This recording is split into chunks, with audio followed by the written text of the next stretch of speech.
आप सभी बच्चों को बहुत बहुत नमस्कार। आज मैं एक बहुत ही इम्पोर्टेंट टॉपिक पर बात करूंगा और वो एक व्यक्ति है जिस व्यक्ति ने पूरे पश्चिम को भारत के साथ व्यापार करने का मार्ग प्रशस्त कर दिया। उसने एक ऐसी भौगोलिक खोज की जिस रास्ते पर चलकर अंततः चाहे वो फ्रांस हो, चाहे डच हो, चाहे पुर्तगीज हो, चाहे अंग्रेज हो, सबने जो है इस प्रकार से भारत पर शासन करने का प्रयास किया। उसमें अंततः सफलता अंग्रेजों को मिली। तो इस तरह से पश्चिम को पूरब से कनेक्टिविटी बनाने वाला वो व्यक्ति है और उस व्यक्ति का नाम जो है आप देख रहे हैं वास्को डी गामा। ये करेजियस लोग थे, बहुत ही साहसी लोग थे। तो वास्को डी गामा के विषय में हम लोग अपन बात करते हैं। ये पुर्तगाली है, ये बताने की जरूरत नहीं है कि कौन है। तो इस तरीके से पुर्तगाली हम यहाँ पर थोड़ी सी बातों को लेकर चलें तो यहाँ पर थोड़ी से मैप को समझ लेंगे तो मेरे ख्याल से फिर जो है आपको बहुत ज़्यादा आसानी होगी। यहाँ पर पुर्तगाल का एक राजा है और उसका नाम क्या है तो कहीं न कहीं इमैनुअल।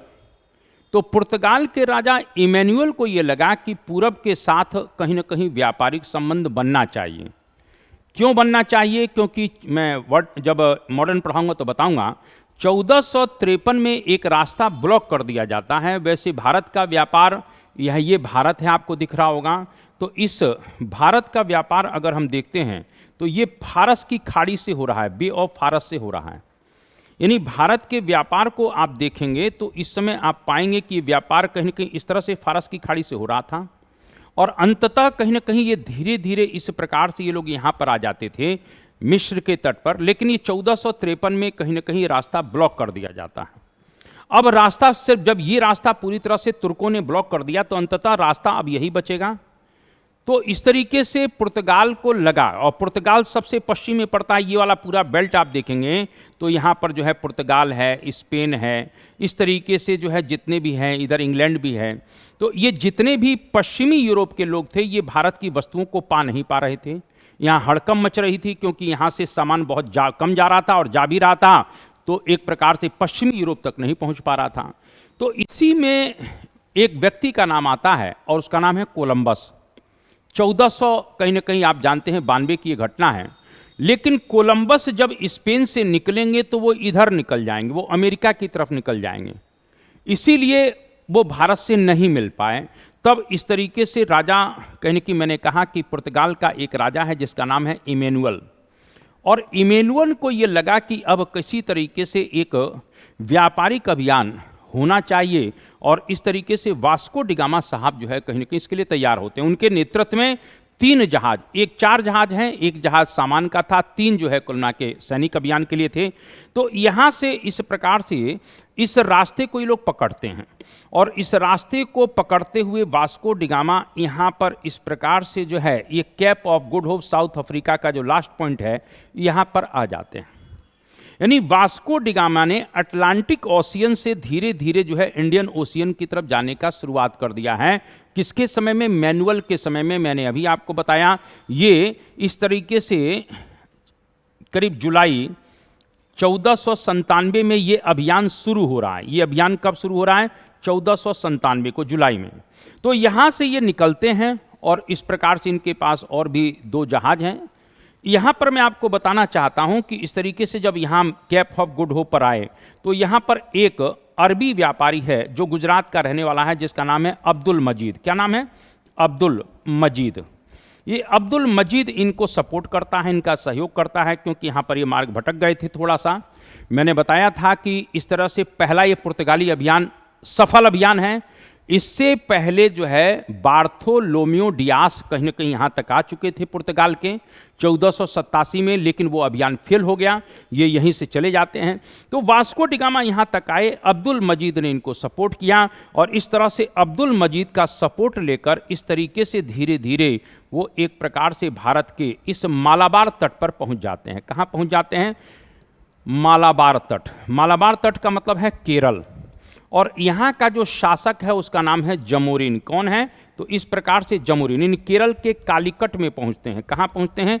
कालीकट में। तो इतनी बातें आपको मेरे को इसलिए बताना था क्योंकि ये जो रास्ता है बे ऑफ फारस का, इस प्रकार से ये पूरा का पूरा रास्ता यहाँ पर ब्लॉक कर दिया जाता है तुर्कों के द्वारा, जिससे पश्चिम और पूरब के डिस्कनेक्ट हो जाता है। एक रास्ता ये भी जाता था रेड सी से कुल के कहीं ना कहीं एक प्रकार से जो है भूमध्य सागर मेडिटेरियन में घुसते थे, वो भी रास्ता ब्लॉक हो गया। इस प्रकार से अब इस नए रास्ते की खोज हो रही है और ये रास्ता अंततः इतना कारगर हो गया कि उसके बाद पुर्तगालियों के बाद डच हैं, फ्रांसीसी है, अंग्रेज हैं। मैंने अभी कहा इस तरह से वास्को डी गामा ने पश्चिम के देशों को पूरब के देशों के साथ जोड़ा और इस तरीके से मैं कह सकता हूं कि एक वैश्वीकरण के एक नए युग की शुरुआत हो रही है। उसी विषय पर आज मेरा टॉपिक है। अब हम लोग थोड़ा सा यहाँ पर वास्को डी गामा के विषय में समझ लें। तो यहाँ पर वास्को डी गामा की बात हम करते हैं तो यहाँ पर चर्चा को शुरू किया जाए और वो है वास्को डी गामा। तो यहाँ पर वास्को डी गामा की बात हम कर रहे हैं, इस बात को थोड़ा सा ध्यान रखिएगा। वास्को डी गामा आप अच्छी तरह से जानते हैं कि ये कौन है। तो इस तरीके से पुर्तगाली एक तरह से कहीं न कहीं नाविक हैं, पुर्तगाली नाविक। इस तरीके से पुर्तगाली नाविक हैं, यहाँ पुर्तगाल के रहने वाले हैं वास्को डी गामा, ये बताने की ज़रूरत नहीं है। और इस तरह से जो है इन्होंने पुर्तगाल के राजा इमैनुअल के समय में, मैंने अभी कहा है कि पुर्तगाल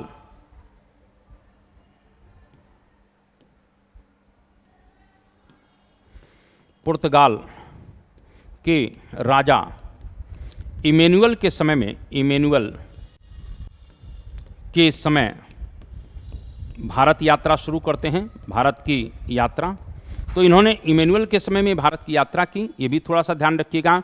जुलाई 1497 में ये पुर्तगाल की राजधानी लिस्बन से निकलते हैं, यानी जुलाई 1497 से ये लिस्बन से अपने अभियान की शुरुआत करते हैं, यानी अपने अभियान की शुरुआत।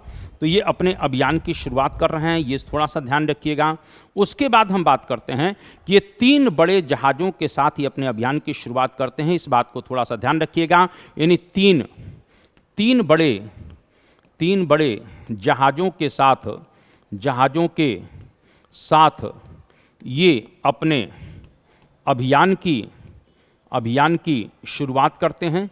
तो इस तरह से 3 बड़े जहाज़ों के साथ ये अपने अभियान की शुरुआत करते हैं। कौन करते हैं? तो वास्को डी गामा करते हैं। ये भी पहले अभियान की बात हो रही है। वास्को डी गामा के 3 अभियान हैं, तो पहले अभियान की बात करते हैं। इसमें एक जहाज़ का जो कमांडर था वो पाउलो था, इस बात को थोड़ा सा ध्यान रखना। इसमें एक जहाज़ का कमांडर जो था वो पाउलो था। कौन था? तो ये पाउलो हैं, एक जहाज़ का कमांडर पाउलो है। इसके बाद अगर बात करते हैं तो दूसरे जहाज़ की बात कर लेते हैं। दूसरे जहाज़ का जो कमांडर है, इस तरीके से तीसरे के स्वयं वास्को डी गामा हैं। तो निकोलस कोयले था। कौन था? निकोलस कोयले। तो दूसरे जहाज़ का निकोलस कोयले और तीसरे जहाज़ की कमान स्वयं जो है वास्को डी गामा के पास थी। तो इस तरीके से ये लोग जो है वास्को डी गामा की थी। हर जहाज़ पर लगभग 50 से 60 लोग थे, इस बात को थोड़ा सा ध्यान रखिएगा।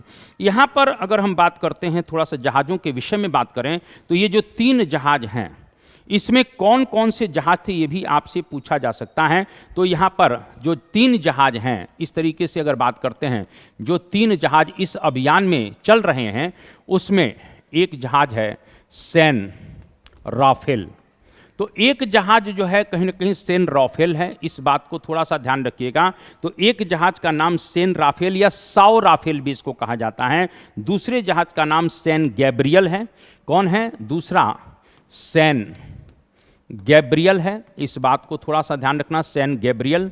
तो सैन गैब्रियल। और तीसरे जहाज़ का नाम जो है इस प्रकार से पूछा जा सकता है, वो है सैन मिगुएल है, या इसको बेरियो भी कहा जाता है। तो सैन मिगुएल, ठीक है ना। तो इस प्रकार से सैन मिगुएल है, इसको सैन बेरियो भी कहा जाता है। तो ये 3 जहाज़ों के साथ एक अनाज रखने का जहाज, मतलब एक तरह से भंडारण गृह के रूप में था। तो यहाँ पर जो है 3 जहाज़ों के साथ ये लोग चलते हैं। सैन मिगुएल बीच में ही नष्ट हो जाता है, अतः 2 जहाज़ों के साथ इन्होंने अपना अभियान पूरा किया। यानी जो सैन मिगुएल है, यह जहाज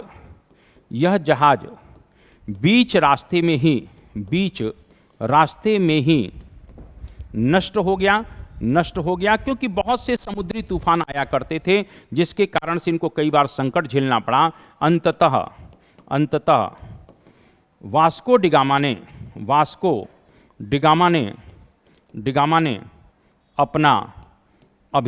अपना प्रथम अभियान 2 जहाज़ों से पूरा किया। तो ये 2 जहाज़ों से इस तरीके से पूरा करता है, इस बात को थोड़ा सा ध्यान रख लेना। अब हम लोग यहाँ पर बात करते हैं, तो इस तरीके से वास्को डिगामा की बात करें तो वास्को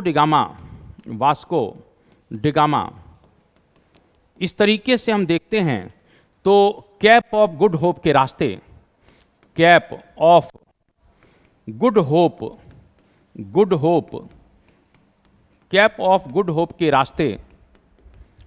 भारत पहुंचा। इस बात को थोड़ा सा ध्यान रखना। और मैं यहाँ पर बात करना चाहता हूँ, इस कैप ऑफ गुड होप के पास ही कहीं न कहीं किससे मदद ली? एक अरबी व्यापारी अब्दुल मजीद के सहयोग से। किसके?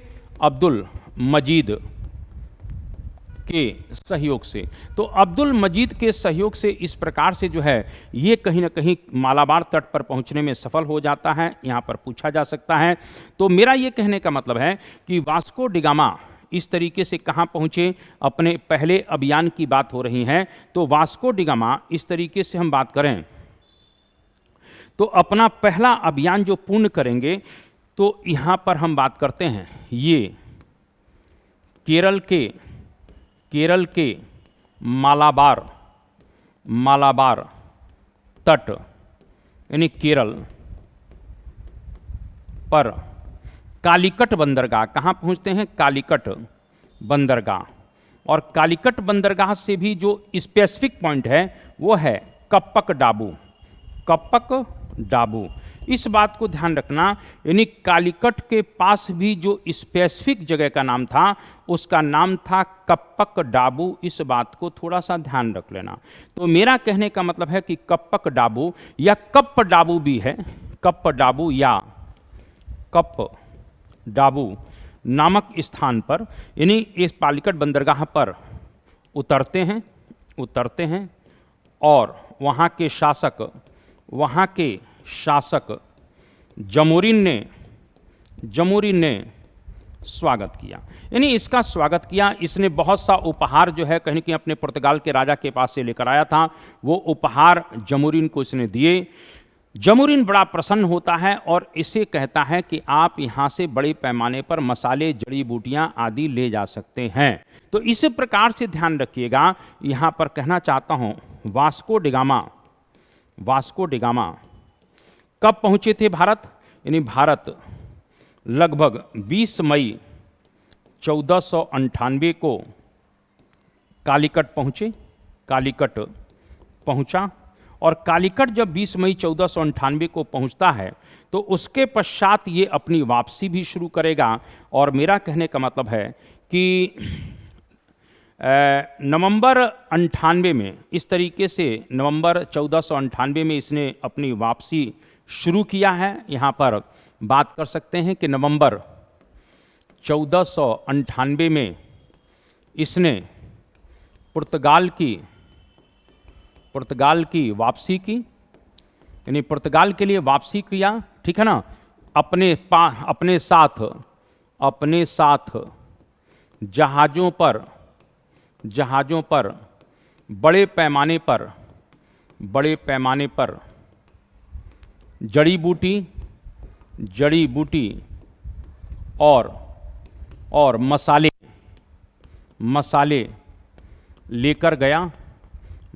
लेकर गया। इस बात को थोड़ा सा ध्यान रखिएगा। इन मसालों को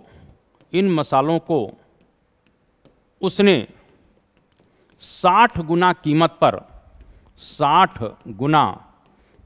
पर कीमत पर पुर्तगाल में बेचा। यानी एक प्रकार से 60 गुना कीमत पर कुल मिला के पुर्तगाल में इनकी कुल मिला के कीमत है। आप समझ सकते हैं कि पश्चिम के लोगों को यह व्यापार कितना इस तरीके से जो है प्रॉफिटेबल था, ये सबसे बड़ी बात है। तो इस तरीके से उसने राजा से पुर्तगाल में बेचा या मुनाफा कमाया, पुर्तगाल में मुनाफा कमाया, यानी 60 गुना कीमत पर मुनाफा। अब यहाँ पर ध्यान रखिएगा, जब यहाँ पर जाते हैं वास्को डिगामा की जय जयकार होने लगती है। वास्को डिगामा के साथ जितने भी लोग आए थे उसमें 1/3 लोग ही बच पाए, इस बात को थोड़ा सा ध्यान रखिएगा। यानी वास्को डिगामा के साथ जितने भी लोग इस अभियान में आए, इस अभियान में आए, कहा जाता है लगभग 100 लोग हैं, उसके 1/3 लोग ही 1/3 लोग वापस जा सके। यानी बहुत से लोग इस अभियान में कहीं न कहीं मारे गए, ये सबसे बड़ी बात है। समुद्री तूफान से, नाना प्रकार की प्राकृतिक घटनाओं से कहीं न कहीं मारे जाते हैं। इस प्रकार से यहाँ पर प्रश्न बन सकता है, राजा इमैनुअल ने इसे डॉन की उपाधि दी है, इस बात को थोड़ा सा ध्यान रखना। यानी यहाँ पर फिर बात कर सकते हैं कि राजा इमैनुअल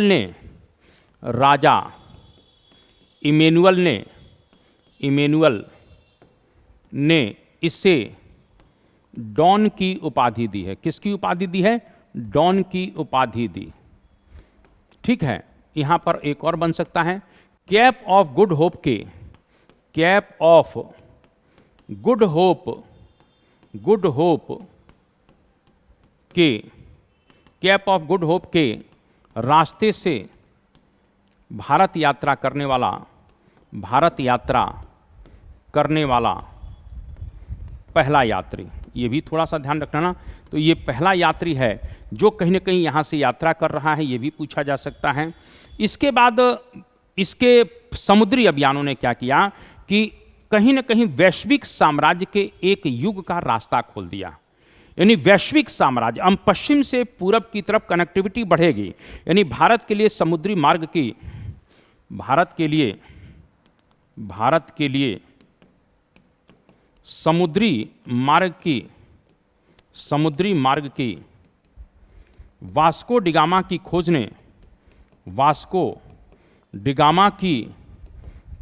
ने ये सबसे बड़ी उपलब्धि है कि वास्को डिगामा की जो खोज है उसने क्या किया, वैश्विक साम्राज्य के एक नए युग का रास्ता खोल दिया। यानी वैश्विक साम्राज्य के युग का एक रास्ता खोल दिया। ये सबसे बड़ी बात है, इस बात को थोड़ा सा ध्यान रख लेना। जिसके पश्चात इसी रास्ते के सहारे अब धीरे धीरे सभी यूरोपियंस आएंगे, चाहे वो डच हों, चाहे वो कहीं न कहीं अंग्रेज हों, चाहे फ्रांसीसी हों, चाहे डेनिश हो, सभी लोग इसी रास्ते से आएंगे। ठीक है। इसके बाद वास्को डिगामा 1502 में पुनः भारत आते हैं, इस बात को थोड़ा सा ध्यान रखना। यानी वास्को डिगामा की भारत में 3 यात्राएं होती हैं। वास्को डिगामा पुनः 1502 में भारत आया। यानी 1502 में एक बार पुनः जो है वो भारत की तरफ रुख करते हैं, यहाँ पर रहते हैं, फिर चले जाते हैं। और इसके बाद कहने का मतलब है कि फरवरी 24 में, यानी कहीं न कहीं 1524 में अपने नियुक्ति पत्र द्वारा जॉन तृतीय ने एक प्रकार से इसे वायसराय की विशेष उपाधि प्रदान की है। यानी फरवरी 1524 में पुर्तगाल के राजा अब जॉन तृतीय हो गए हैं। कौन हो गए हैं? जॉन तृतीय।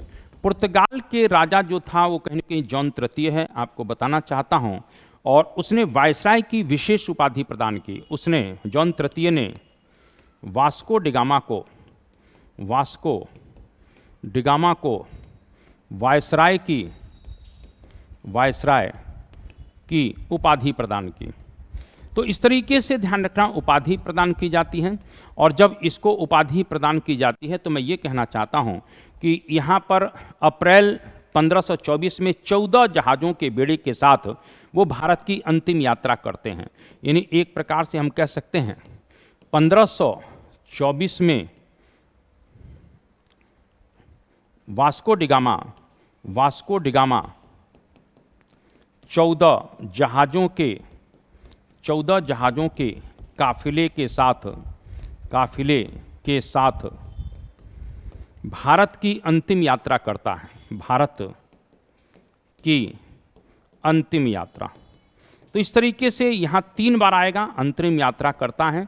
इस तरीके से 1498 में आएगा, 1502 में आएगा और 1524 में आएगा। यहाँ पर 14 जहाज़ों में जो प्रमुख जहाज था जिस पर वो स्वयं था, उसका नाम था सांता कैटरीना डो मोरे सिनाई। सांता कैटरीना प्रमुख जहाज जो था, जहाज सांता कैटरीना। प्रमुख जहाज कौन सा है जो 14 जहाज़ों में है जिस पर वास्को डिगामा स्वयं है? सांता कैटरीना डो मोरे सिनाई। डो मोरे सिनाई। तो सांता कैटरीना डो मोरे सिनाई यह प्रमुख जहाज इसमें से है। इस बात को थोड़ा सा ध्यान रखना।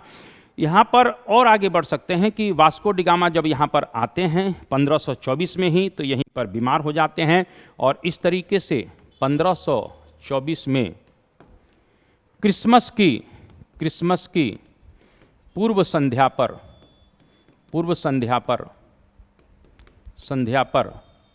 एक प्रकार से क्या हो जाता है, वह बीमार पड़ गया। और बीमार जब पड़ जाता है, मेरा ये कहने का मतलब है, तो एक प्रकार से वह बीमार पड़ जाता है और कोचीन में ही उसकी मृत्यु हो जाती है। इस बात को ध्यान रख लेना। यानी 1524 में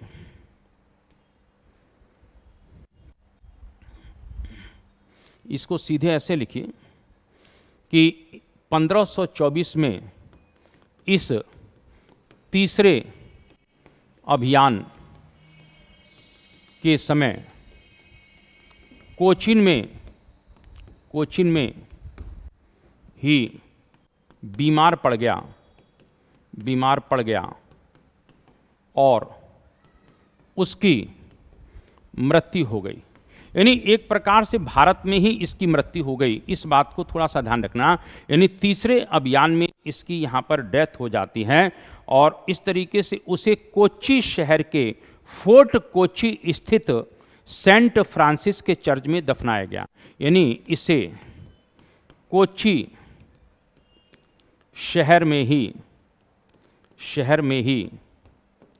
फोर्ट कोच्चि में सेंट फ्रांसिस